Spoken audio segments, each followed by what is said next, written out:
এখন আমরা দেখব বাজারের সেরা 5টি 5G ফোন যেগুলো মার্কেটে নতুন অ্যাভেলেবেল হয়েছে।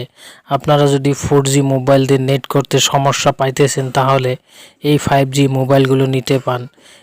এই 5G মোবাইলগুলো ইন্টারনেট স্পিড এবং নেটওয়ার্কের সার্ভিস বহুত ভালো হবে। তো ভিডিওর মাধ্যমে আমরা মোবাইলের ডিটেলসগুলো সম্পূর্ণভাবে দেখব। তো চলুন ভিডিওটা আরম্ভ করি।